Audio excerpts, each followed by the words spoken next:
travers une nouvelle stratégie bâtie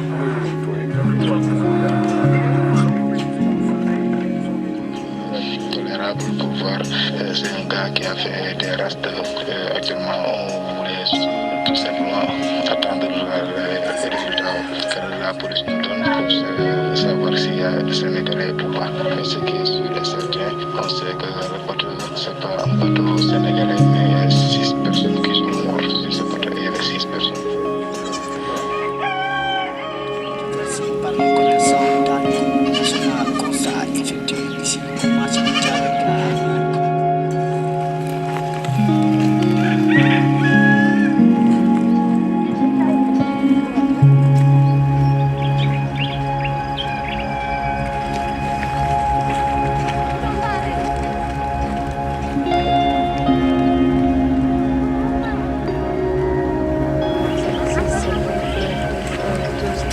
Allah sih.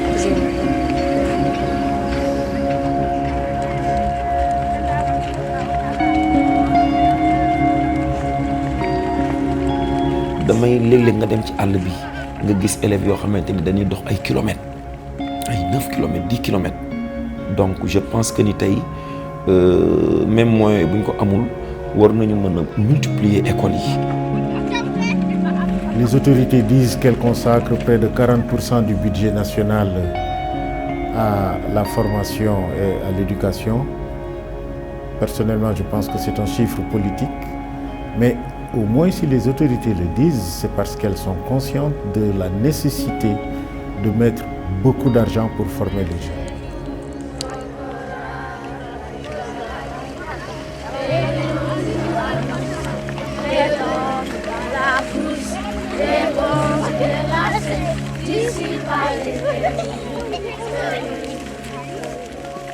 nañ jéem a góorgóorlu ci éducation xale yi éducation mooy tax xale tekki ëllëg éducation mooy tax xale mën a yor réewum ëllëg éducation mooy tax xale bi am base mooy tax xale bi am assise mooy tax xale bi am personnalité mooy tax fu mu mën a dem bokk fu mu mën a dem wax ñu dégg ko. Si aujourd'hui les pays asiatiques ont fait un grand bond technologique, c'est parce que tout le monde va à l'école. Si on va dans les pays européens, tout le monde va à l'école. La différence, c'est l'éducation. Il faut investir dans l'éducation, commencer par l'élémentaire, pousser au moyen secondaire général jusqu'à l'université.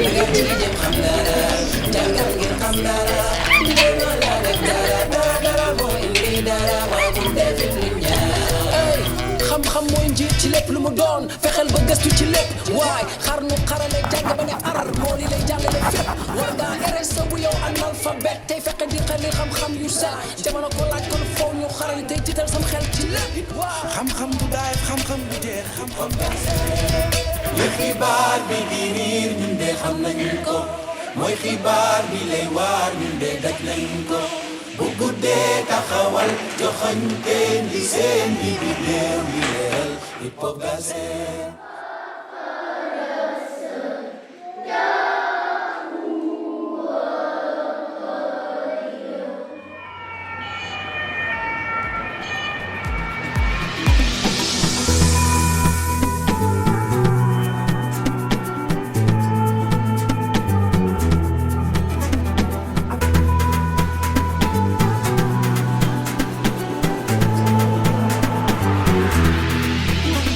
monument de la renaissance ci li ma dégg mooy wanewaat Afrique bu judduwaat mooy Afrique bu beesaat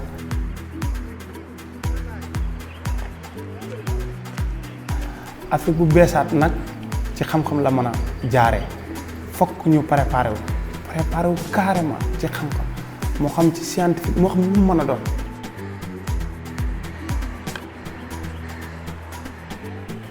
monde bi ñu jëm gis nga bi ñu waaju dañuy wax ne monde bi ñu jëm Afrique la Afrique mooy nangama mais su Afrique préparé wul dafay tardé train boobu donc train boobu pour mu mën a ñu mën ci yéeg dañuy préparé wu ci xam-xam.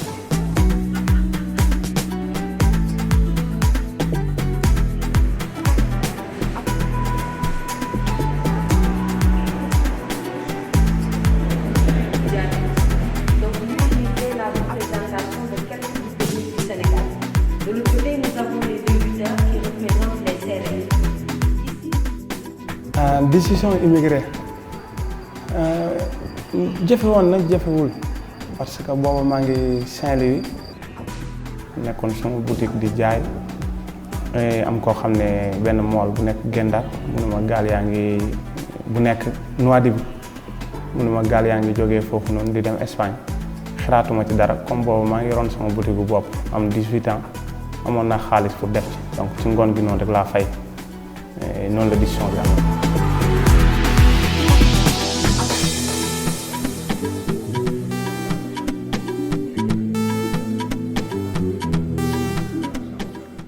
ma résumé voyage su gaal bi résumé lay doon mais dafay xaw a métti ni ma ko waxee Mauritanie la ñu jógee woon Nouadhibou bi ñuy jógee foofu noonu 95 lañu ci gaal gi bi ñuy yegg su ma juumul ay 78 la ñu woon xaw ma 79. toll jamono boo xam ne ñu bëri ñu ngi ne di dee di wàññeeku noonu man sama gaal fi ma toog. am na koo xam ne sama wet la toogoon nii sama côté wéeru sama mbagg mi lu yàgg ma yaakaar ne xëy na dafay nekk di nelaw bi ma demee ba nga xam ne sama mbagg mi mu ngi métti ma wax ñu dimbale ma wax waa ji yee ko ñu ne ma yow kii dee na est-ce que sax bi mu dee léegi matul 2 jours ci seen wax après ñu jël noonu sànni voyage la boo xam ne ba ma dee du ma ko fàtte wax dëgg yàlla. waaye it nag boo xam ne la dana tax ba nga xam ne dinaa wax képp ku mu mën a doon ci kaw suuf ne la bul ko xalaat bul ko def bul ko def.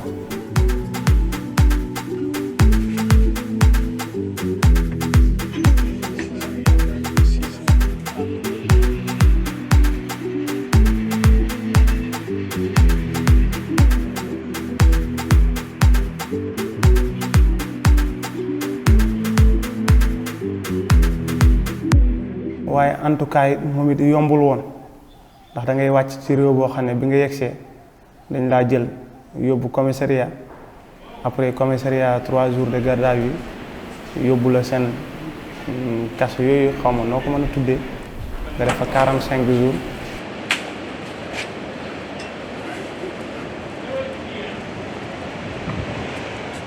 En face de nous, c'est le Brésil, de l'autre côté de l'océan. Il faut éviter de prendre la mer pour aller faire l'immigration clandestine, non? Voilà, il faut faire comprendre aux jeunes que l'avenir, ce n'est pas l'immigration.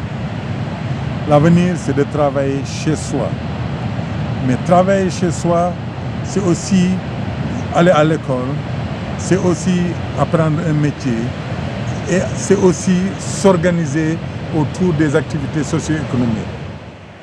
ma résumé sama premier 7 ans yi Espagne du yomb nag ndax 7 ans boo ko bëggee résumé moom dafay xaw a doy waar waaye 7 ans yu jafe la 7 ans yu métti 7 ans yoo xam ne amuloo papier la 7 ans yoo xam ne da ngay ne di daw policier yi ñu lay wër 7 ans yoo xam ne fi nga nekk dañ naan la boo amul papier mënuloo liggéey mais aussi 7 ans la yoo xam ne nga dund ci racisme dund ci ñàkk liggéey dund ci ñàkk dund ci namm say njaboot yépp mais aussi 7 ans la yoo xamante nii nag wax dëgg yàlla ginnaaw jafe-jafe yooyu ay xéewal it mu ngi ci doon am parce que nag nit ñi nga fekk foofu noonu am ay xarit moo xam ay espagnol moo xam ay catalan nit ñu baax nit ñu ubbeeku nit ñoo xam ne dañ lay accueillir bu baax dimbale la pour nga intégré wu ñu nit am nañ ci sax suñu wàll ci liy xew léegi ci façon bu nit ñi di immigré parce que bu ñëwee fii ak suñuy sol suñuy comportement alors nit ñi dañuy foog ne foofu lépp nice lépp cool te fekk demeewul noonu ay jafe-jafe yu métti moo fa nekk.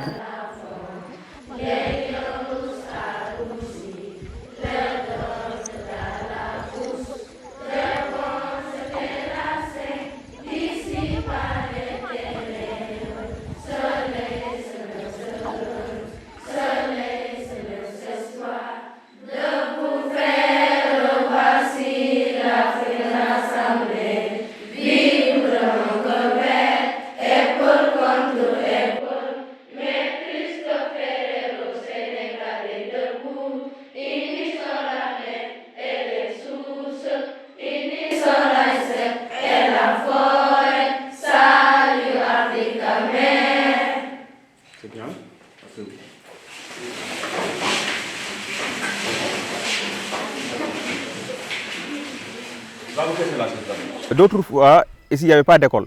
Les enfants n'allaient pas à l'école. Ils ne savaient même pas qu'est-ce qu'ils faisaient. Maintenant, les gens commencent à voir l'importance de l'école. L'école a un changement parce que y a des élèves. Ñu wax dëgg yàlla ñu ngi les xale yi ñoom ñu ngi leen di dolli di leen di ñaax ñi dem di jàngi wax dëgg yàlla ñu ngi góorgóorlu ñoom bu ñu ñëwee am nañ changement ñu ngi am benn formation daal moom kenn ku ne am na sa yar boo xamante ni yaa ngi ko amee parce que loolu yëpp si école bi lañ ko jëlee su ñoom ñëpp am nañ ci dal am nañ ci tey boo xamante ni ku dem école rek da ngay am changement ci côté boobu. li ma si gis de man mooy léegi am na xale yoo xam ne tey bëggoon nañoo jàngi te amuñu woon fuñ jaar comme ça amuñu woon école buñ jàngee ji ñu doxee si am fuñ dem jàngee ji. kam si wona miɗen ɗum duwano par ce que miɗo andi won ɗo itti e gookel ngel won ɗo itti koño eyyi to yiɗimo to nap miɗen ɗum duwano yo Allah ɓeydan ɗum baawal muɗum e ko waɗi ko. sama vacances yu njëkk ci Sénégal mais aussi ci Thiongolo waaye lu neex ndax nag retourné waat gisaat sa famille say papa say rakk say jarbaat ñëw sa rakk yoo bokkal ndey ak baay sax wala yoo bokkal baay sax doo leen xàmme mais aussi ci bit mbégte yooyu noonu jotoon benn message boo xam ne mu ñëw bitim réew sama patron yónnee woon ma ko di ma laaj vacances yooyu di nuyuwante ak man ma toog di ko lire mais aussi amoon fi nag ay ñaari xale yoo xam ne ñu ngi sama wet laaj ma Pape lan ngay def maa leen damay lire benn message boo xam ne moom laa jot ñu ne ma ñun nuñ mën a def ba man di lire man di bind aussi ma ne leen nag da ngay di dem école à ma grande surprise nag ñu ne ma nu ñuy demee école fii amul école pour man laaj boobu du laaju xale dama teg téléphone bi di ci xalaat ne amul école mais ñoom est-ce que ñoom la war maanaam responsabilité bi ci kan la ñoom leer na ne ñoom waruñu fi indi école mais leerul ne parents yi ñoo fa war a indi école wala état la wala kan la seen kan la googu nag laaj boobu dafa daw ak man lu mat juróomi at ma ne ci laaj bi non seulement laaj bi mais aussi ci solution bi donc nekkoon na vacances boo xam ne daal neex na mais ubbiloo na ma sama xel ci yu bëree bëri ci àddina. o yiɗi gook mum o yiɗi ɗo jiyaɗo manam kala ko ganduɗa hoore maɗa par ce que moduji ɗo keewi e nder département he kono si tawi woni limama siko kam wonata ɗiɗaɓo o weeɓata heeɓo ɗi waɗi ɓe ganduɗa hoore maɗa mbaɗata investir ko sodde galleji Dakar walla sodde galleji Koungheul soda autoji ɗaɗɗi kono ko waɗi ko investir miɗen gandi gooɓo o mbo yiɗi yo mbo feeb yeeso.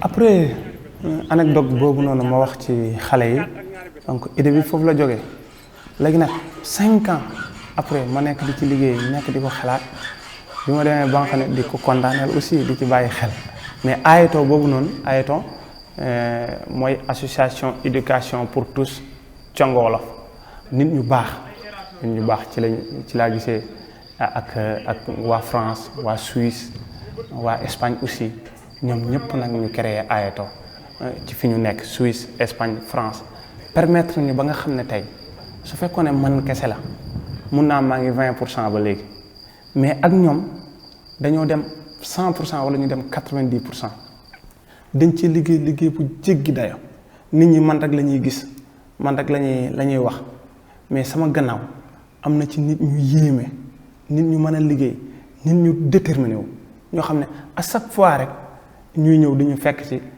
bokku liggéey bi ci gàttal daal AETO noonu la ñu ko créé.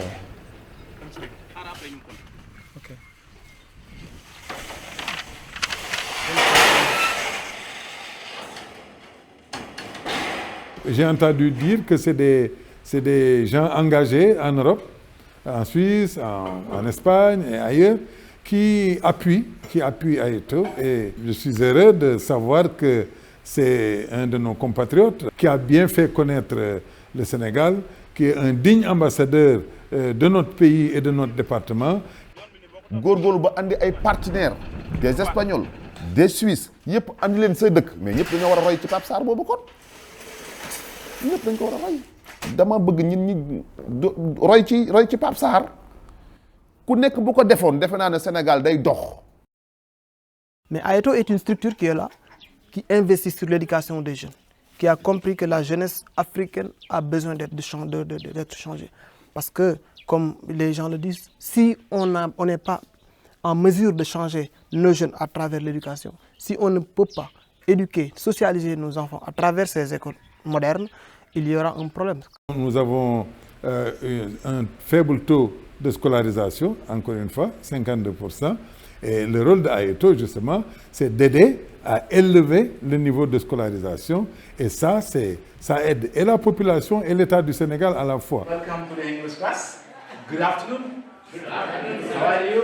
Fine. Are you fine? Yes. So today we are talking about J'apprécie du fond du cœur le travail qu'il est en train donc d'abattre, prendre des initiatives personnelles pour un non politique jusqu'à aboutir à la construction d'une école primaire bien équipée avec les logements pour les enseignants. Moi je dis que c'est quelque chose à féliciter et est un exemple pour donc tout jeune qui veut réussir.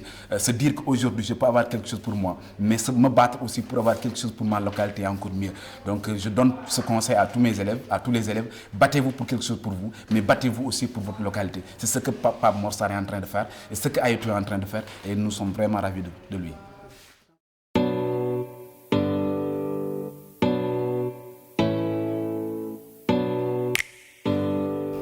waaw ñàkk jàng mën na indi li nga xam dafa dañ koy wax blocage maanaam day indi daf lay priver sa liberté parce que tey boo jàngul ki jàng moo la ëpp atu. Et puis jeunesse buy màgg sans jàng jeunesse buy màgg sans jàng maanaam dañ koy yàgg di voilà surtout jeunesse africaine voilà bu ñu yàggee toujours problème mu ñàkk jàng bi yëpp Afrique nga koy déggee mais jeunesse buy màgg sans jàng toujours ñun on sera derrière. Parce que ne pas aller à l'école, ça veut dire que beaucoup de portes sont fermées. Ça ne veut pas dire que quelqu'un qui n'a jamais été à l'école ne réussit à rien, non. Mais en tout cas, aller à l'école, c'est la porte du succès, la porte de l'éducation, la porte de la réussite sociale.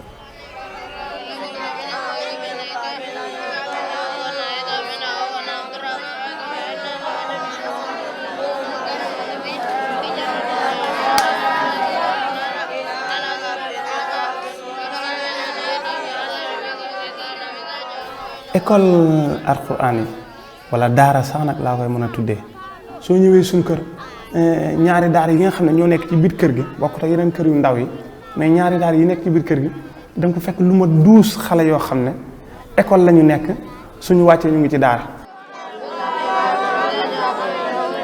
jàng wàllu diina ak jàng wàllu nasaraan ak jàng loo xam ne liggéey la ñoom ñëpp seen tur wi ne nekkee benn na nekkee intérêt benn intérêt ci kaw ki ko xam mais man sama xale yi jàng alquran xaw ma ñi jàng ci français bi ñoo raw sax ñi nga xam ne ñoo nekk ci alquran bi jàng ndax seen xel yi foofu la gën a tojee kaal yi nga jëlal leçon ci alquran bi ci bëccëg bi ñu toogaat jël leçon mokkal ko tëri ko te ñiy fekk ko ñuy jàng du dee jëkk a tëri kon xam nga yàqulu leen te tool yi dañuy dem ca tool yi te buñ demee tool yi la ñuy liggéey ca tool yi buñ ko ngébee ñe mënu leen ci kon yàqulu leen.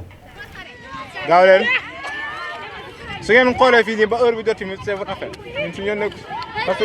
Bon, comme je suis le premier enseignant ici à cette école et j'ai commencé en novembre 2016.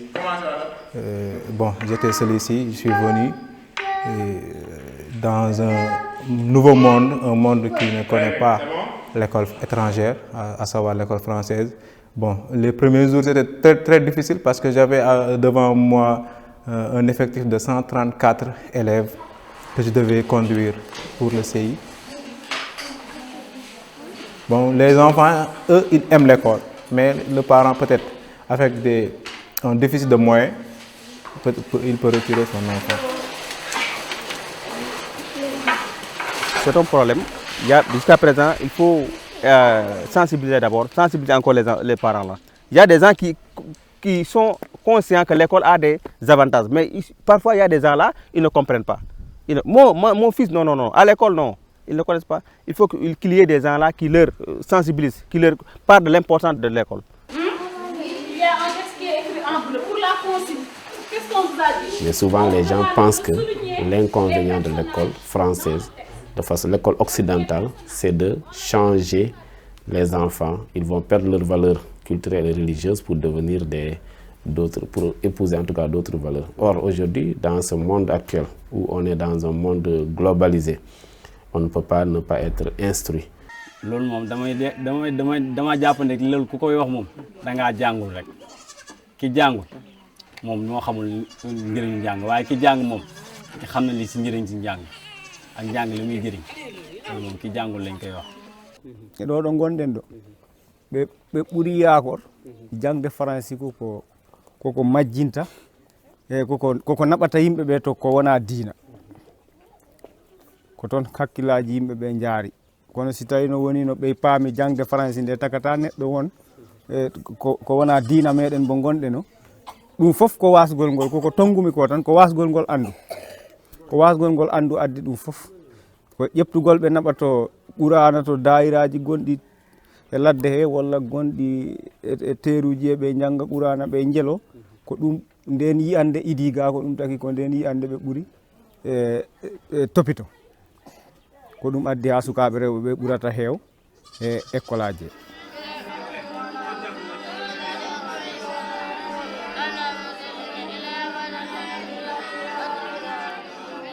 daara sama aaday maam la parce que dama judd fekk leen ñu koy jàng et c'est am na important daal si nit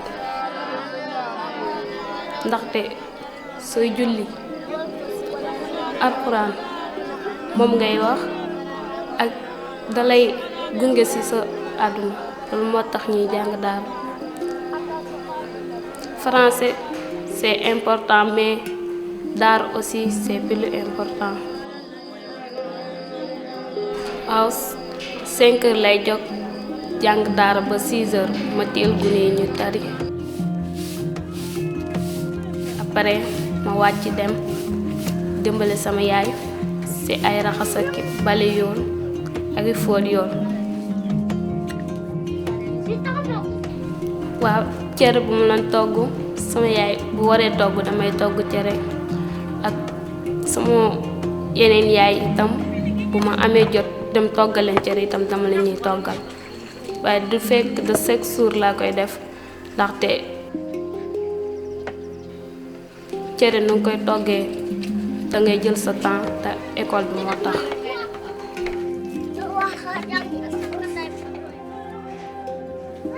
7h30 dana fekk maa ngi am ñaari rak dama la ñuy sangu ma préparé dem école.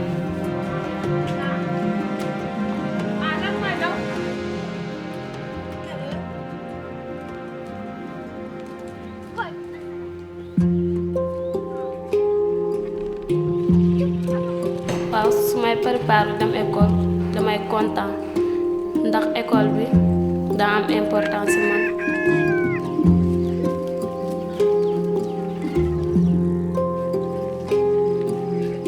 ndaxte bëri na samay morom yu ñëw di ma laaj ay numéro ci dëkk bi te mënoon naa mel ni ñoom moo tax su may ñëw école damay kontaan de même que su ma ñëwee itam.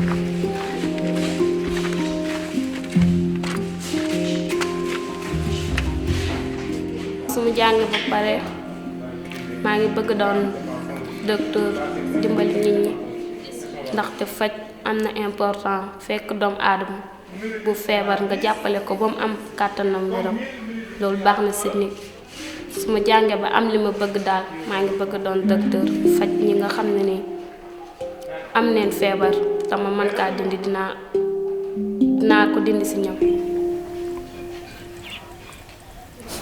Dans notre maison, je suis le premier à avoir fait l'école, disons l'école française, parce que nous, on avait l'habitude d'envoyer nos enfants dans les daara, après peut-être avoir maîtrisé le Coran, ou en tout cas après que ces enfants-là puissent travailler, ils retournaient à la maison, trouver des femmes. Mais nous, on est quand même parvenus à faire l'école, malgré toutes les difficultés, aussi bien du point de vue au sein de la famille qu'à l'extérieur, parce que les gens te découragent. À chaque fois que tu prennes la responsabilité de de vouloir suivre un chemin ici, il y a des problèmes, il y a toujours des difficultés. Parce qu'ils pensent que, non seulement, d'abord, l'idée dans l'esprit sénégalais, l'école française est une école occidentale ou bien une école chrétienne. Donc c'est la vision qu'ils avaient de l'école occidentale. Donc, mais nous, mon père, bien évidemment, a très tôt compris que c'était une bonne voie parce que toutes les, en tout cas, connaissances se valent. ba léegi ñu ngi koy mangu ko di ko dégg ba léegi ñu ngi koy wax comme ñun mbiri daara lañ gëmoon jàngalul daara rek nit ñi dañuy jàpp ne borom nekku ci dara moom de ba tey ñu ngi koy dégg ba léegi nii baaguñ di ko dégg. te njàng yëpp a baax. njàng yëpp a baax. Et jusqu'au moment où je suis en train de vous parler, il y a un nombre important d'enfants qui veulent faire l'école et qui ne peuvent pas le faire. Parce que dans le psychologique, dans le mental de l'habitant de Saly Escale, c'est toujours un problème. C'est toujours cette école n'est pas bonne. Ils n'ont pas assez d'informations par rapport au bienfait de cette école. Et que le produit que cette école-là peut, en tout cas, faire, ou bien la portée même de cette éducation-là, ils ignorent cela. ndax kii dem Ibra Lom mi dem français ak ñu mel ni moom buñ ñoo def ci jàkk ji ñu bàyyi la ñu def dem julli ji am koo xam ne demoon na daara wala fii la yaroo toog di ñu xool ñu dem julli ñëw fekk demul moom léegi moom moo xew xaw ma nag lu indi loolu. parce que place su xale nekkul ci mbedd nekkul ci kër gi mi ngi ci école bi pour mu jàng moo xam daara ba la wala école française wala lu mënti doon wala jàngi métier parce que jàng tamit dafa yaatu bu ñu toog rek bañ a jàngi parce que tey boo jàngul français wala jàngoo arabe itam boo amul métier boo xamante ne tey maîtriser nga ko balaa nga ko doon xam nga dem extérieur wala feneen. et puis dañu nekk dëkk bu nga xam ni c'est une république laïque Sénégal de république islamique c'est une république laïque nag boo fi nekkee te jàngoo français.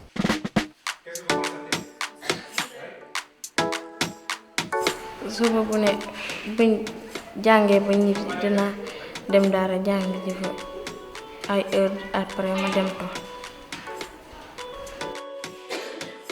su mu ñëwee école dama bëgg travail bu baax liggéey pour sama ëllëg ma mën a teral samay waajur loolu daal laa bëgg ñu bàyyi ma ci école bi ma jàng ba tekki mel ni sama morom ñi. bëgg naa nekk jàngalekat parce que jàngalekat am na solo te day dimbale xale yi. man bëgg naa nekk député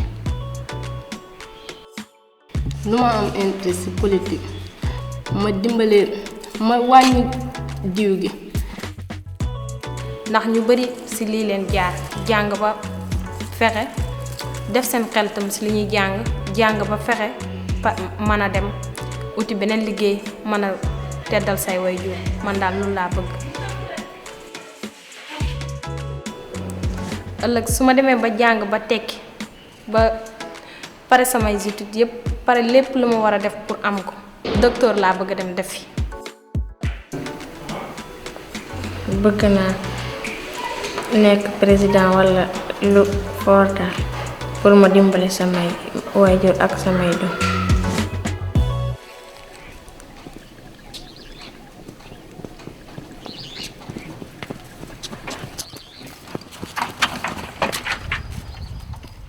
man mii di wax ak yéen tey bu fekkoon ne damaa defoon école moo xam bu français moo xam bu anglais xam nga loolu kenn du ko nettali dafa nekk ci man barrage bu yaatoo boo xam ne te mënoon naa ko boole wàññiwul dara exemple ñun fii am nañ fi benn jàngalekat boo xam ne mooy jàngale français mais aussi am na bac arabe mais aussi di làkk anglais. wax ne xam-xam jar na jógee fii exemple ma jox ko jógee Sénégal ba Siin pour dem wuti ko xam-xam dafa yemul ak lenn. Diop ça Diop naa la Diop.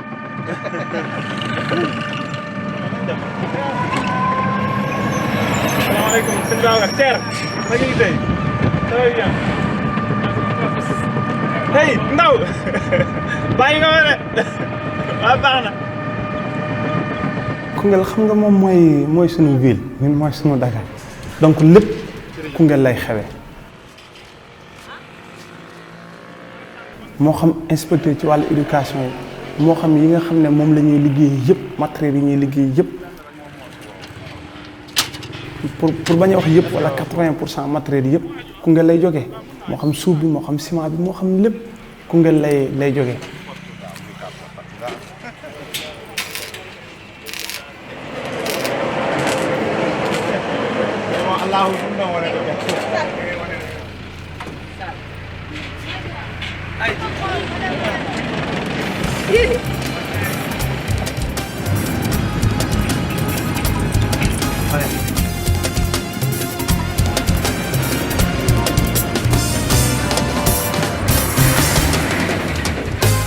yàlla sunu borom fa bind doomu aadama waaye yamalewu leen dafa may kii lu tuuti kii lu ne gàññ kii lu yam kii dara loolu daal mbiru yàlla looy. éducation mën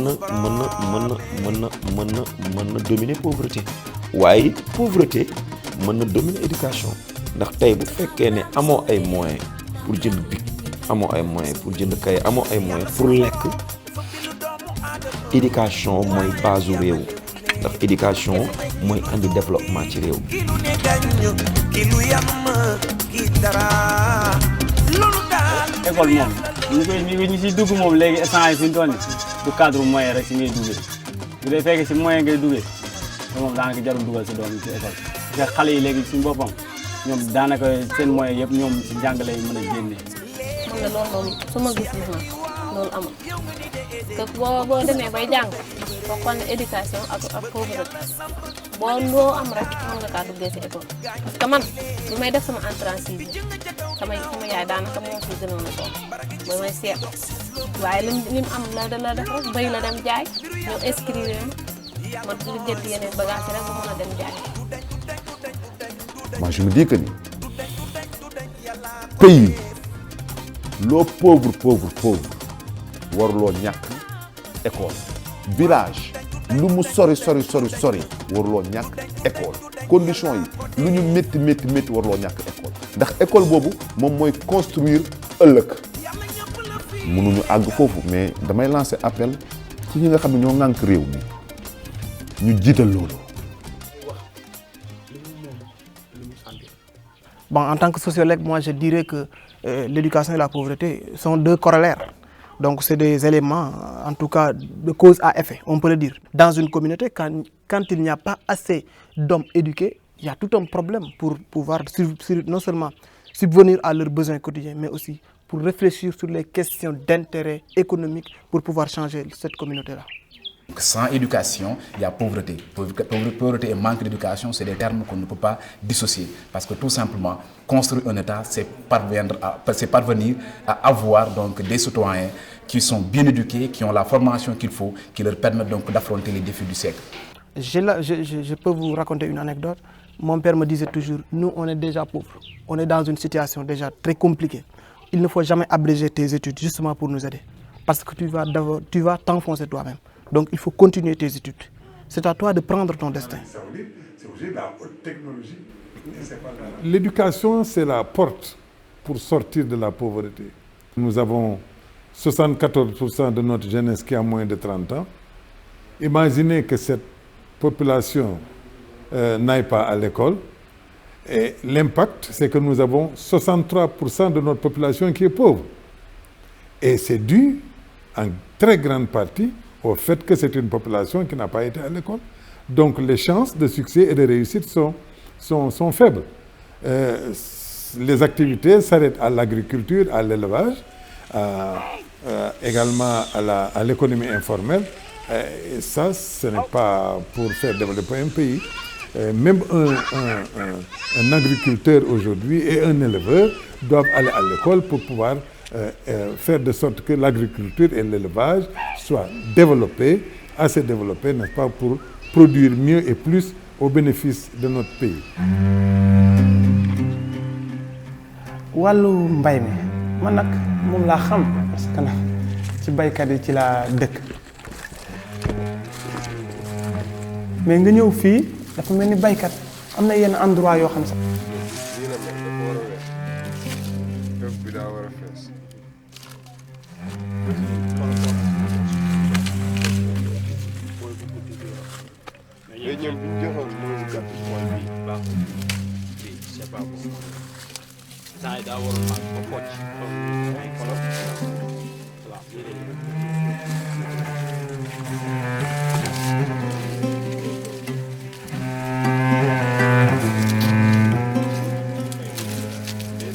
donc war nañ ñoo jàppale dañu am suuf bu riis am naaj jàppale ñu ci ndox moo xam ay solaire lu mu mën a doon nit ñi mën di bay noor ak nawet. lii gerte la mais gerte gi boo ko bayee gerte gi ñorul parce que ndox mi tawul fa mu war a tawee it yi meññ ngooñ kese ñuy gis nii da ngay bàcc mais dara naaf bi tout boo ko bàccee saa yi mënut a génne romb saako.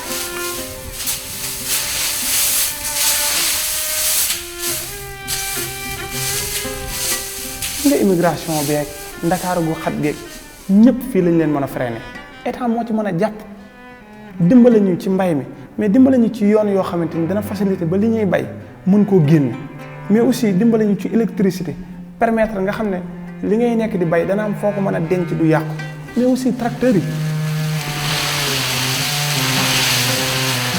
parce que bu ñuy xool Sénégal tey bayam gerte la nit ñi jàpp ne moo ci gën a dox mais bayam gerte moo gën a métti parce que gars dañuy wax ne gerte ñu ngi commencé métti te denc ko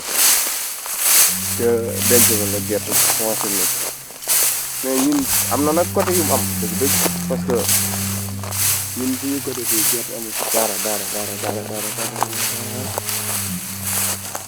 da ngay xool ne tey ngooñ mi rek ngay mën a jël am na ci tool yi da ngay bàcc sax da ngay gas rek yóbbu ko kër doo bàcc doo def dara doy na waar en tout cas liggéey Sénégal doy na waar métti na trop te daanaka et puis gerte gi bu paree prix normal bañ ko war a jënd daanaka dañ koy yàkkamtee ba dañuy doo bi dana joxe prix mais yow sa bopp da ngay dem ba da ngay soxla xaalis am problème yoo xam ne faaw nga régler ko ba doo mën a xaar prix boobu waaw da ngay jaay rek pour faj say soxla maintenant c'est bon il est fini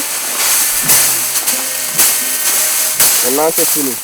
bu ñu fexee ba nga xam ne li ñuy lekk li ñuy naan li ñuy sol ñun ñoo koy bay fu ñu jaar dinañ dem ci kanam amoon na jamono coton yëpp noonu lañ ci meloon mais yu ci bëri ñu ngi nekk di ko perte donc dinaa ci woo état mu jël ay responsabilités taxawu wàññi encore une fois taxawu woon na mais nag yokkaat baykat yi sonn nañu.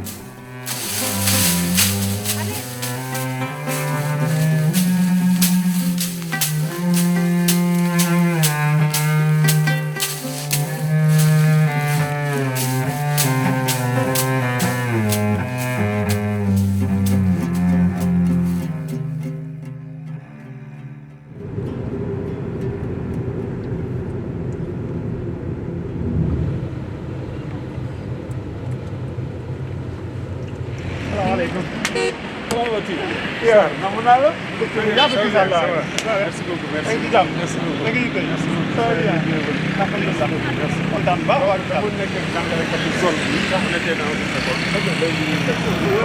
Est-ce que image inspection du leen nekk?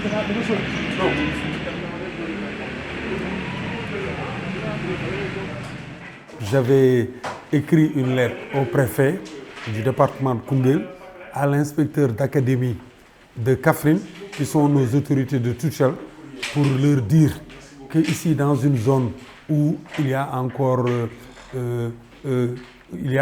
des difficultés pour aller vers les populations, pour ouvrir des écoles, nous avons rencontré un jeune immigré qui a compris et qui a investi en ouvrant une école, qui mérite d'être donné en modèle, en exemple. Il m'a dit, je veux construire une école. Est-ce que vous pouvez me donner des enseignants? Je dis, si vous construisez des écoles, je vais vous donner des enseignants. Et c'est comme ça que l'idée est partie. Il a construit 2 salles de classe, un bureau du directeur, un bloc d'hygiène, un logement pour les enseignants. Et du coup, nous avons affecté 2 enseignants en français avec un enseignant en arabe pour prendre en charge la question de l'enseignement arabo-religieux. Et voilà, et comme ça, c'est parti. Et voilà, c'était très intéressant. Et l'école est en train de grandir. Et comme je l'ai dit, l'école de Thiong Wolof, c'est notre bébé. Et voilà, c'est des changements. Donc la communauté des villageois qui sont autour de Thiong Wolof, véritablement se sont appropriés de cette école, ont aimé l'école, aiment l'école et en ont fait leur préoccupation. Donc ça, C'est un changement notoire, très important pour une zone comme Koungheul. Pape Sarr aurait dû prendre d'autres épouses en bon Saloum Saloum, ou bien construire de belles villas, passer de bonnes vacances, acheter de belles voitures. Mais il a investi dans cette école. Et c'est un investissement véritablement qui n'a pas de prix, parce qu'il est en train de contribuer à la lutte contre l'ignorance. Il est en train d'allumer la lumière qui va jaillir dans ces villages-là pour apporter véritablement des connaissances à ces jeunes enfants-là. En tout cas, pour notre part, nous le remercions, le félicitons et l'encourageons dans cette voie et prions vivement qu'il ait encore d'autres partenaires pour élargir, parce que pourquoi pas aller un jour jusqu'à avoir un collège dans la zone. Ainsi, ça évitera aux enfants de quitter ces villages-là pour aller jusqu'à Koungheul, distant de 15-17 km, pour poursuivre leurs études. Quand je voyais les enfants traverser la route nationale, je priais. Et le bon Dieu nous a aidés. On n'avait pas d'accident constaté, mais c'était un risque déjà.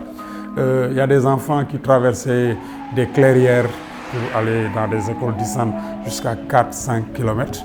Et avec la création de cette école, nous avons pu polariser.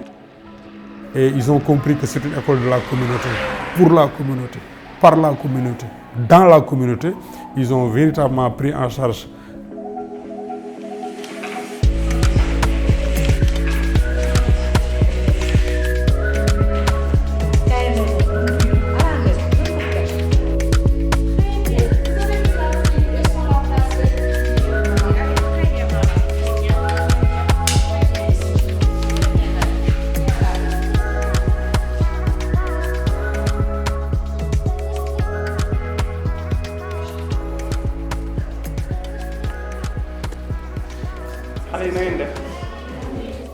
am na parents yoo xam ne kee doomam ji mu ngi am jëkkër man sama doom bi amul jëkkër dañuy dem ba sentir que ne seen doom bi dafa jarul wala seen doom bi dañ koo bëggul wala xale bi yëg na sax man dama rafetul wala est-ce que foofu du doon du problème ci parents yi ñu war a dépenser loolu xool intérêt xale bi. voilà li may wax rek benn esprit de dépassement moom dafa baax ci nit ñun ñi que muy man que muy madame on est là.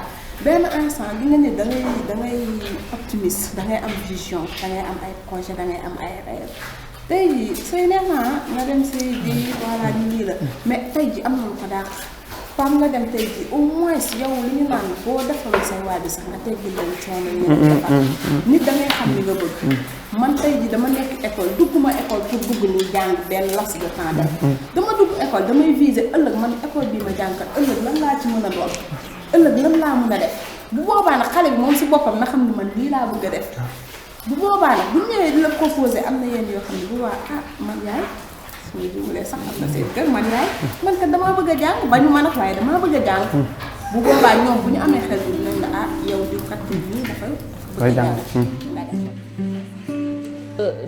Quand j'étais venue ici pour la première fois, j'entendais les habitants du village dire qu'une femme ne doit pas avoir 20 ans sans avoir de mari. Toujours, ils disaient ça. Pour eux, la femme qui a l'âge de se marier, par exemple 12, 13, 14 ans, on doit lui trouver un mari.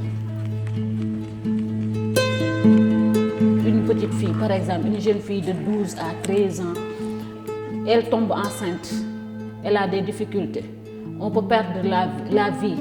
Côté boobu lañ ko gën a gis ci Sénégal ak ci Afrique ci jigéen ñu dul jàngi parce que mooy li ma waxoon rek ci njëlbeen bi jàng dafa am solo boo jàngalee xale jàngal nga société boo jàngalee jigéen yaa ngi tabax société comme ni ñu koy waxee donc dañuy wax seen parents yi gis nañu problème mu grossesse précoce comme ni nga koy waxee loolu peut-être c'est culturel Afrique xëy na dafa am ay gëm-gëmam am na ay gox yoo xamante ne am na yoo xam ne pour nga dindi ko fa xëy na foog ñu def ndànk-ndànk waaye loolu bu mu ñu tere ñu war bañ leen yóbbu ñu jàngi. Les mariages, ça c'est un élément qui favorise le décrochage des filles. Bon, elles sont très nombreuses à l'élémentaire, mais comme effectivement plus on monte, les filles diminuent.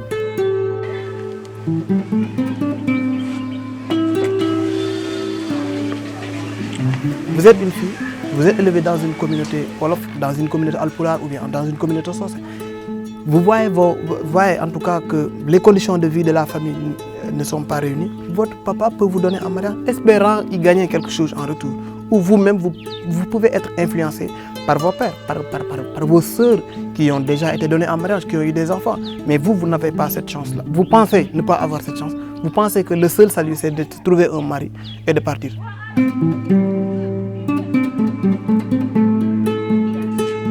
Dans certaines sociétés, les parents pensent que la place de la femme, c'est de rester à la maison. Certains ne croient pas à l'éducation des filles, alors que la scolarisation des filles les maintient à un statut inférieur à l'homme. Si on n'a pas une bonne éducation, on ne peut pas éduquer aussi nos enfants, quoi. Voilà. Je pense que ni Afrique li ñu gën a soxla mooy éducation bi dañ ko war a valoriser dañ ci war a def Pastef donc maa ngi conseillé xale yi ñu góorgóorlu fonk jàng rawatina nag jigéen ñi nga xam dañuy teel a sëy ngelawaay góorgóorlu leen jàngi ba am seen avenir bu leen seen jëkkër yoree xayrun bu leen mënul yor aussi ngeen mën a yor seen bopp waaye daal góorgóorlu leen ngeen fonk njàng mi. Quand on a un mari, on est obligé d'abandonner les études pour aller rejoindre la maison conjugale.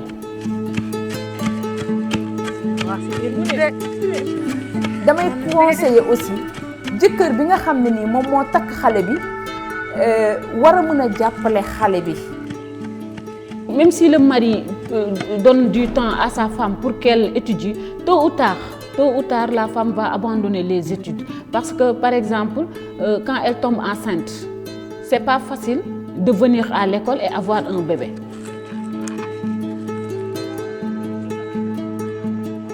ko wasgol andu debbo waawi heɓoyto gorko heɓoyto ɗum fof addi ɗum ko wasgol ngol janggu law kono to janguɓe ɓe law ngoni to ɗum ala toon suka debbo fuɗɗo jangguine tan jangguine ha heɓa duuɓi 15 rek ƴefte weeɗe gorko to anduɓe ɓe janguɓe ɓe law to ngoni to ɗum ala toon he noon nde wonno jangde nde yawani e naat ɗum ko wasgol andu waɗata ɗum.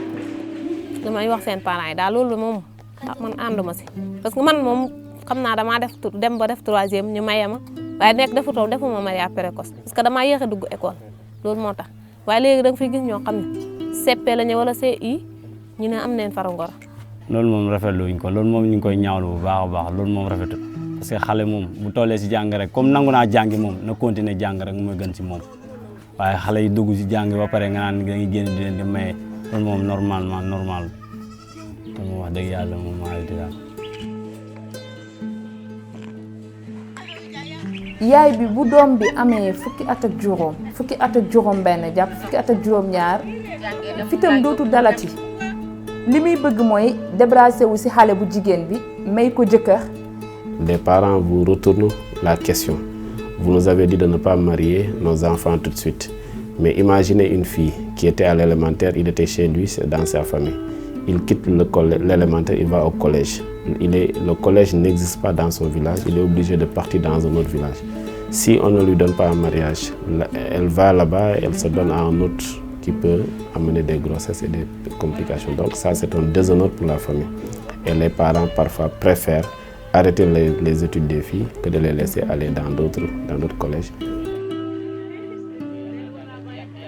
suñu gëm-gëm boo xam ne dañ ko gëm yaay bi dafay tiit mais man damay wax toujours yaay yi foofu noonu xale bu jigéen bi boo ko jàppalee ba mu jàng passé fi nga xam ne ni moom moo métti woon yëpp bu amee jëkkër ñu dem continuer jàngam defar avenir ëllëgam. Je pense que si nous voulons lutter contre ça, on doit sensibiliser encore les populations, toutes les populations qui pratiquent le mariage précoce. On doit les sensibiliser. C'est-à-dire aller vers eux, aller vers la population, parler avec eux, donner la population des explications, essayer de faire venir les enfants et de maintenir les jeunes filles à l'école. Je pense que c'est ça la solution.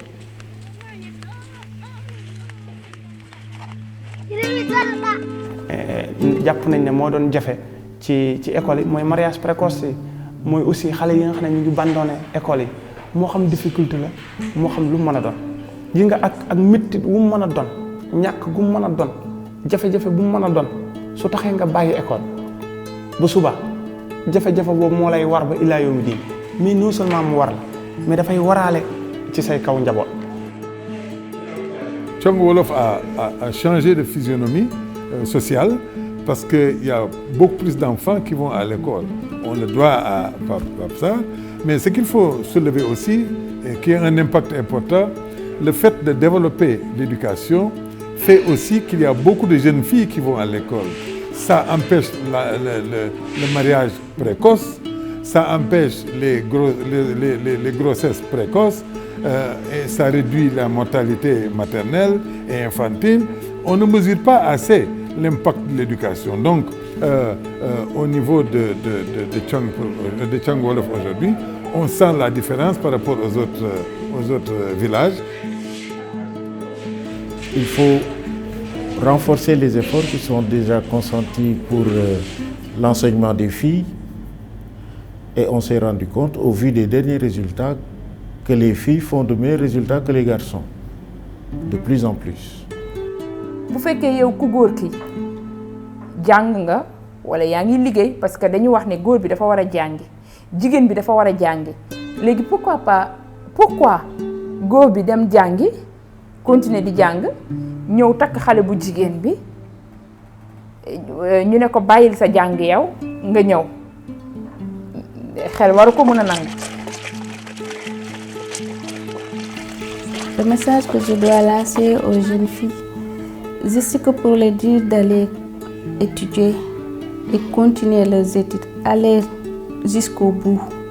Parce que on peut faire ce que l'homme peut faire. On peut être présidente, on peut être ministre, on peut être une directrice d'une entreprise, on peut être tout si on croit bien. Et on peut parler de discrimination, mais en milieu professionnel ou quoi, les filles rencontrent d'énormes problèmes. Parce que des fois, tu veux un travail et le chef te propose quelque chose. Si tu n'acceptes pas, il ne va pas te recruter. Des fois aussi, on est à l'école, on rencontre certains professeurs aussi. Ils te proposent quelque chose. Quand tu n'acceptes pas, tu commences à avoir des difficultés avec lui et tout. C'est trop difficile, mais voilà quoi. Il y en a beaucoup dans ces pays. Promotion, canapé, mais il faut la dignité d'abord. Si on croit, si la confiance en soi, si on... Voilà. Je pense que on fera tout pour ne pas perdre notre dignité en fait.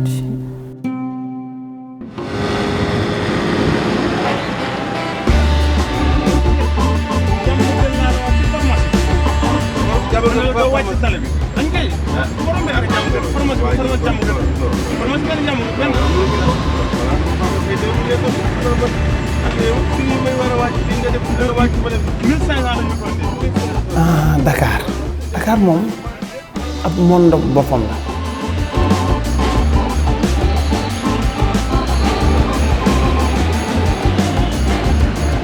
surtout nag gu nekk Thiongou Wolof gi jógee ci dëkk bi rek dem ni ci mbux Dakar dafa xat Dakar dafa bëri yitte.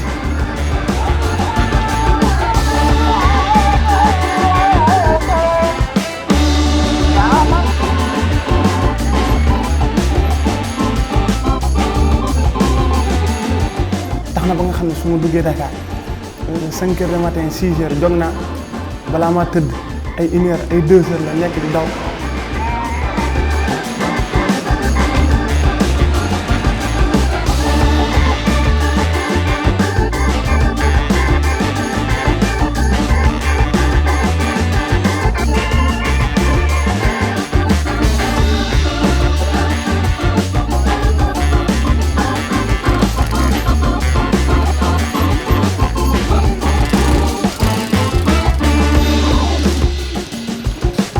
bi ma demee Dakar aussi dama profité pour dem ci benn entreprise énergie solaire.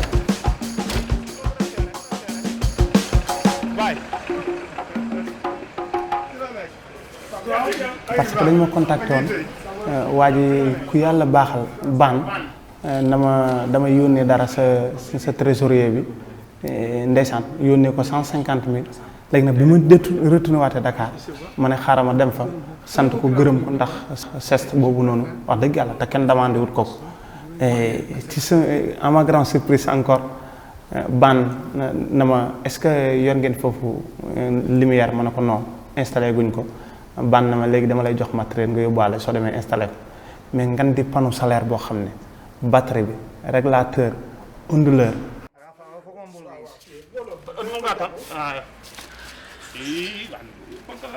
yàlla xam na ne bi may xool affaire yi ci taxi bi ma nekk di ko ci dugal ak génn waale jooy rek moo ma dese woon ndax njortu woon ni nit dana yegg foofu noonu ci bëgg lu baax.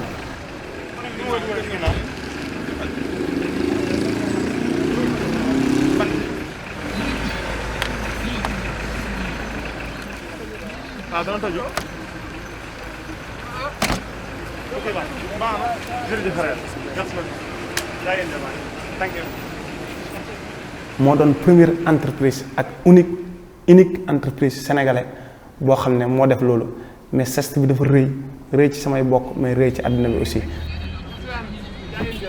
tax nag ma ci waale yeneen entreprise sénégalais yépp waxuma man mais nañu jàppale école yi nañu retourné waat ci base bi dimbali leen ndax réew mi ci école yi lañ ko mën a def. yàlla baax na ci àddina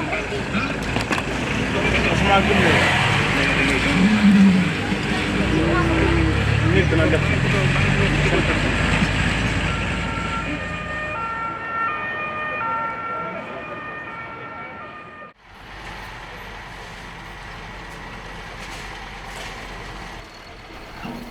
taxawu liggéey bi foofu nag moom ñëpp a cee jàpp ñëpp a cee taxaw wallaahi dëkk beeg sama baay yu ndaw yeeg rakk yeeg ñëpp ñoo nekk di jàpp ci liggéey bi wax dëgg yàlla man su ma fi nekkee ma taxaw ci mais aussi ku mel ne Omar nekk di ci sonn alaaj Omar naa bañ a lim daal mais ñëpp ñoo bokk dugal seen loxo pour liggéey bi mën a yemb.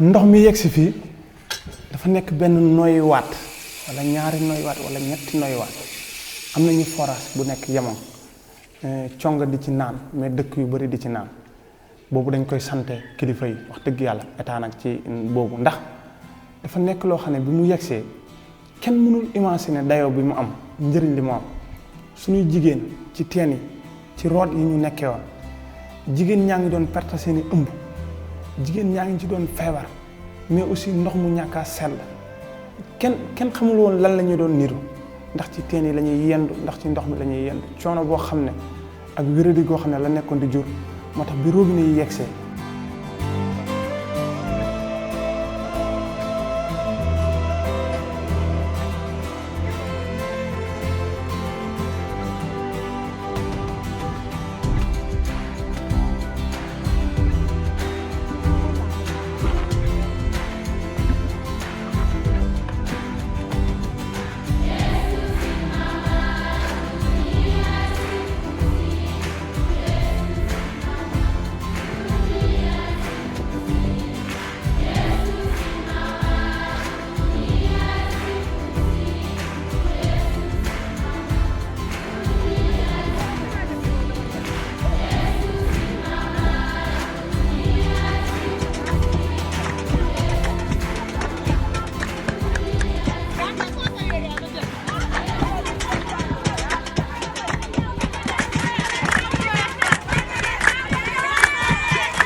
courant bi mu ngi nekk di jaar suñu weti dëkk ñu am yaakaar bu baax a baax na dana fi wàcc di ñaan kilifa yi lu ñu man nañu ko def pour courant bi wàcc fi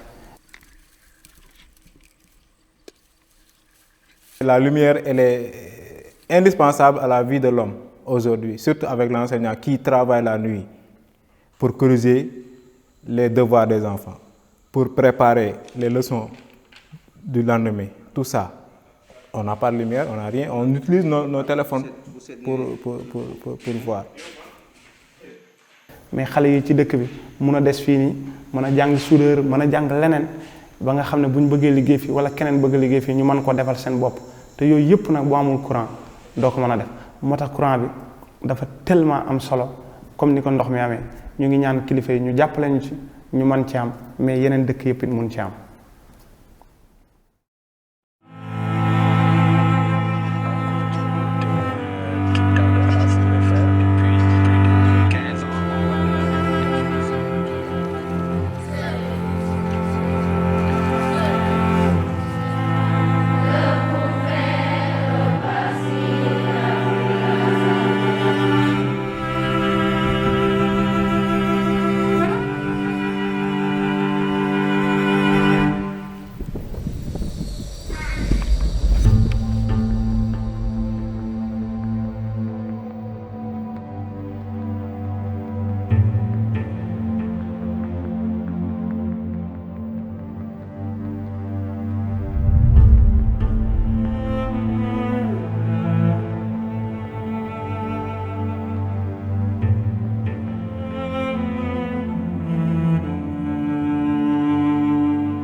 après ni ma leen ko waxee noonu yëpp ak ñi ciy jàpp waa Ayato yëpp tax ba tey ñu accéléré fi may wax ak yéen 4 salles de classe ci yoo xam ne pare nañu am bureau de directeur mais am 4 toilettes am benn biogaz plante boo xam ne déchets xale yi la ñuy jëlee ci toilette yi mu dem ci plante bi ñu mën ci am gaz naturel mën ci am engrais aussi mais aussi ñu defar benn waañ pour foo xam ne fa la ñuy toggee ci biir réalisation yooyu ba tey ñu def fi benn logement pour enseignants yi jubluwaayu logement bi mooy fexe ba nga xam ne danañ leen teg ci bonne condition mais aussi maison bi ñu defal ko mur de clôture installer leen panneau solaire def benn adduction de l'eau boo xam ne plus de 400 mètres la ay robinet ak yooyu yëpp ñu defal leen ko mais aussi état ñëw na fi defal ñu beneen bureau de directeur bu mucc ayib bu moderne lii daal dafa bokk ci liggéey yoo xam ne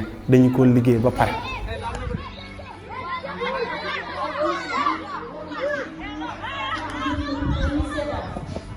waaw xale yi lépp message bi ma leen di lancer mooy nañu góorgóorlu dem jàngi sa doom même boo ko waree yee suba mu jàngi mu jooy bañ a jàngi na jar nga forcer ko mu dem jàngi ndax xale bu teelee jàng rek teel a dugg école boppam teel a ubbeeku mu teel a am ay diplôme am teel a liggéey rek yow sa waajur déjà noppal na la. ñu gën a jàppalante rek ñu xool yi xale yi nga xam ne mën nañ a jàng ñu dugal leen si école yi ñu jàng rek parce que bu ñu amee njëriñ ëllëg ñun ñëpp ñoo koy bokk parce que xale bi taxawaalu si mbedd bi nii jàng moo gën si moom parce que toll si jàngi waloo itam amul benn njëriñ jàng bi daal wax dëgg yàlla ñun moom ñu ngi koy rafetlu bu baax a baax a baax. di leen ñaax naa ñu dugal seen école yi seen xale yi école ñu jàng parce que nit moom bu xasee ba jàng même boo si amul dara sax baax na si xale am na lu muy def si moom daal. surtout sax nag li nga xam ne jàpp nañ ne moo doon jafe ci école yi mooy mariage précoce yi mooy aussi xale yi nga xam ne ñu ngi bandone école yi moo xam difficulté la moo xam lu mu mën a doon yi nga ak métti bu mu mën a doon ñàkk gu mu mën a doon jafe-jafe bu mu mën a doon su taxee nga bàyyi école bu subaa jafe-jafe boobu moo lay war ba illaa yawmi diin mais non seulement mu war la mais dafay waraale ci say kaw njaboot. li ma ko doon digal bul yàkkamti pour dimbali ñu ba mu tax laa wuti place wutal ay diplôme ndax nga mën cee jëriñu bul yàkkamti boo amee diplôme mu fekk ñu fi alhamdulilah bu ñu fekk yow da nga ci mën a jëriñ liñ fi bàyyi waaye jàng xam bag rek ci ko fa dem ma ne ko toujours mu surga ngay ne da nga am place waaye surga ngay nekk de boo bëggee daal nekk sëriñ da ngay nangoo jàng ba am xam-xam muy français bi mooy alxuraan bi en tant que dama la ba am xam-xam mënoo nekk sëriñ taal bi rek ngay mën nga ci jëriñu nag waaye doo ci mën a jëriñu pour nga jëriñ ci nag foog nga am ay diplôme yu baax. jigéen laa di ñaan samay doom di ñaan samay rakk di ñaan samay morom képp ku am doom mu am juróom-benni at di dugg juróom-ñaari at dawal yóbbu sa jàngeekaay ba mu jàng mun a defar boppam mun a defar njabootam mun a defar réewam ëllëg.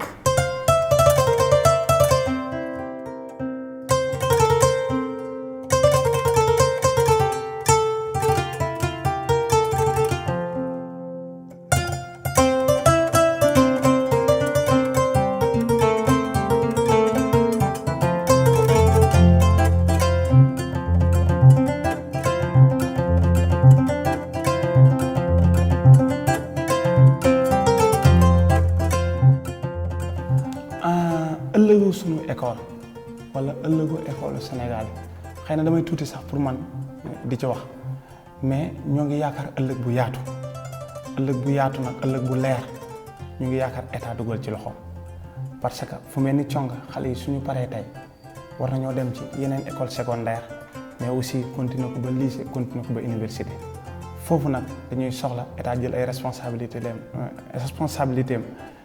taxawu leen moo xam def yeneen école secondaire surtout fu mel ni suñu commune foo xam ne dina accessible. L'éducation est extrêmement importante parce qu'on ne peut pas construire un État, on ne peut pas construire une nation sans éducation. Donc, comme le disait l'autre, pour pouvoir détruire un pays, vous n'avez pas besoin d'armes, vous n'avez pas besoin de bombes.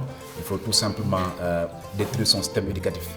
Ceci montre combien l'éducation est primordiale donc, pour le développement d'un pays.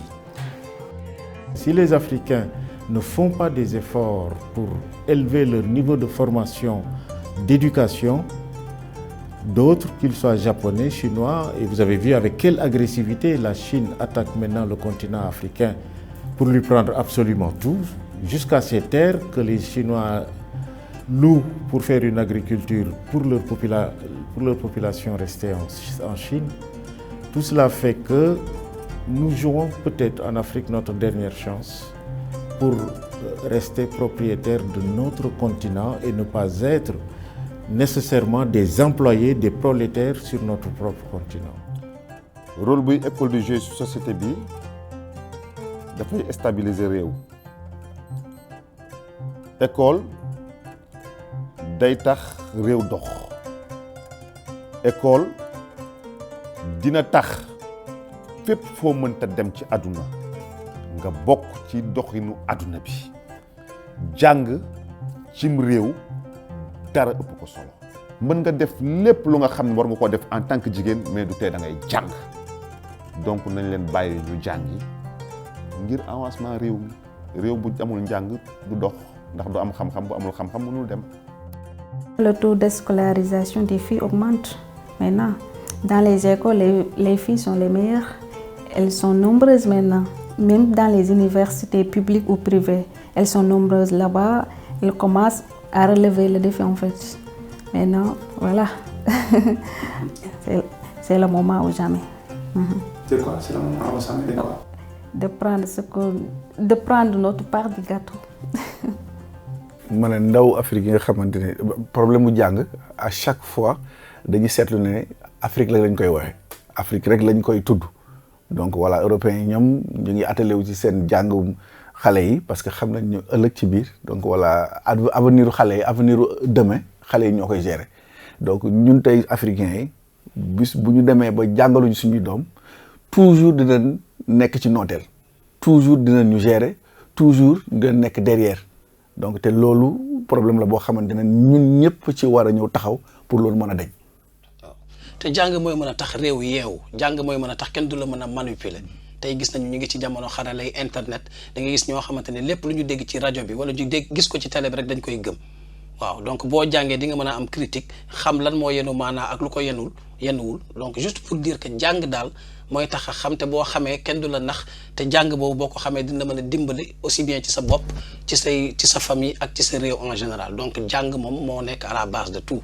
Et il y a un grand penseur qui disait si vous voulez bien entendu fermer les prisons, il faut ouvrir les écoles. Si vous ouvrez beaucoup d'écoles, vous allez fermer les prisons parce qu'en ce moment, ils vont acquérir dans les écoles des valeurs qui feront que on n'aura pas besoin d'ouvrir des prisons parce que les enfants auront acquis des compétences, des attitudes, des comportements.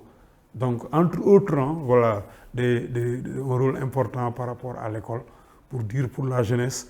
Et donc, aujourd'hui, par exemple, au Sénégal, on peut leur faire savoir parce qu'à l'école, avec les orientations données par le ministère, ils vont apprendre des métiers et voilà, ils peuvent se réaliser ici. Et donc, ils n'auront pas besoin d'aller affronter la mer, par exemple, pour aller prendre le risque de voyager dans des pirogues pour aller faire de l'immigration, alors qu'ils peuvent réaliser des performances ici. Yàlla sunu boroom dafa bind doomu aadama waaye yamalewu leen dafa may kii lu tuuti kii lu ne gàññ kii lu yem moom kii dara. xanaa jaaree ci rek pour gërëm ñëpp gërëm réew mi ñëpp na kenn ku ci nekk ruq ba nga nekk nga yëg ne ngërëmande gi boole naa la ci gërëm samay waajuru góor ak sama waajuru jigéen gërëm sama dëkkandoo yëpp sama famille. loolu daal mbiru yàlla la yàlla mooy sunu borom. mais aussi gërëm ñi nga xam ne ñu ngi nekk bitim réew mooy yeneen ayatoo yi yëpp bu mën a doon France Suisse Espagne Sénégal aussi. mais gërëm mairie yi nga xam ne ñu ngi nekk Suisse gërëm entreprise yi du ñu bàyyi kenn moo xam Royal Air Maroc la moo xam Crandas du ñu bàyyi kenn moo xam énergie solaire gërëm nañu ñëpp koo xam ne mos nga cee jàpp. su yàlla ni waaw yow nga ni déedéet booba sunu borom ngay bëreel mbër mu yàlla samp mënee su ko daaneel gaañi tey leen. wala mos nga cee ñaan. wala sa xel nga ci ñaan wala sa xel nga ci ñëw fi bàyyiwuñu kenn na ku nekk yëg ne jox naa la loxo gërëm la mais aussi profité ci balu ci àq ñëpp ndax dafa métti léeg-léeg nit comprendre li ngay bëgg a def léeg-léeg mu ñàkk ko comprendre léeg-léeg nit foog ne nangam yaa ko def wala yaa ko wax wala loolu nga ci jublu fekk du loolu ñu ngi balu àq ñëpp ñu ngi gërëm ñëpp ñu ngi ziar ñëpp. picc nga ca kaw di naaw kaw la mënee. bara ngi ci suuf di dox suuf la mënee loolu daal mbiru yàlla la yàlla mooy sunu boroom du dañ yàlla ko def. Merci.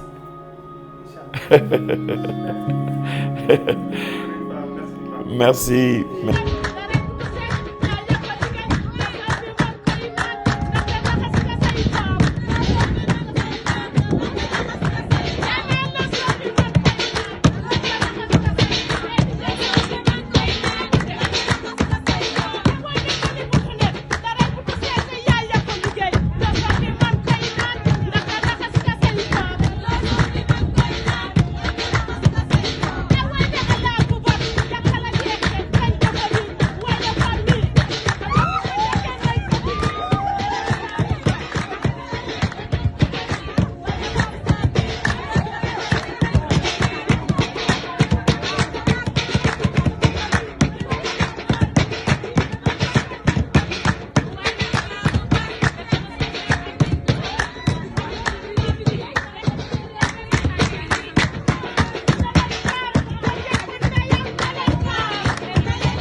Babu.